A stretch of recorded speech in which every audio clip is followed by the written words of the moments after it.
চলতি বছরের হজ পালনের উদ্দেশ্যে সৌদি আরবে রওনা দিয়েছিলেন লিবীয় এই যুবক, কিন্তু যাত্রা শুরুর মুহূর্তেই ঘটে যায় এক অবিশ্বাস্য ঘটনা, যা হয়ে উঠেছে আল্লাহর কুদরতের এক জীবন্ত দৃষ্টান্ত। দুদিন আগের ঘটনা। হজ পালনের উদ্দেশ্যে সৌদি আরবগামী একটি ফ্লাইটের শেষ যাত্রী ছিলেন আমের। দুপুর 12টা নির্ধারিত ফ্লাইটের সময় দলবদ্ধভাবে হজযাত্রীরা ট্রিপলি বিমানবন্দরে আসেন এবং বোর্ডিং সম্পন্ন করে বিমানে ওঠেন। কিন্তু শেষ মুহূর্তে আমেরকে জানানো হয় তার পাসপোর্টে একটি নিরাপত্তা সমস্যা রয়েছে, তিনি প্লেনে উঠতে পারবেন না। নিরাপত্তা কর্মকর্তা একরাশ দুঃখ প্রকাশ করে বলেন, সবই আল্লাহর ইচ্ছা, হয়তো এবার হজ তোমার ভাগ্যে নেই। কিন্তু আমেরের জবাব ছিল অবাক করা। তার মুখে ছিল দৃঢ় বিশ্বাস ভরা জবাব, ইনশাল্লাহ প্লেনটি উড়বে না, আবার আসবে। আমার নিয়ত হজ, আমি অবশ্যই যাব।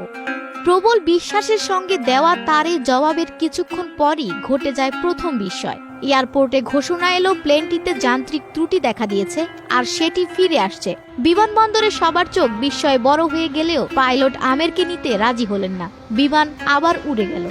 কিন্তু গল্প এখানেই শেষ নয়। মাঝ আকাশে সেই বিমান ফের বিপাকে পড়ে। এবার মৌসুমী ঝড়ো আবহাওয়ার কারণে আবার ফিরে আসে বিমানটি। এবার পাইলট নিজেই বললেন, আল্লাহর কসম, আমি আর উড়ব না যতক্ষণ না আমের প্লেনে ওঠেন।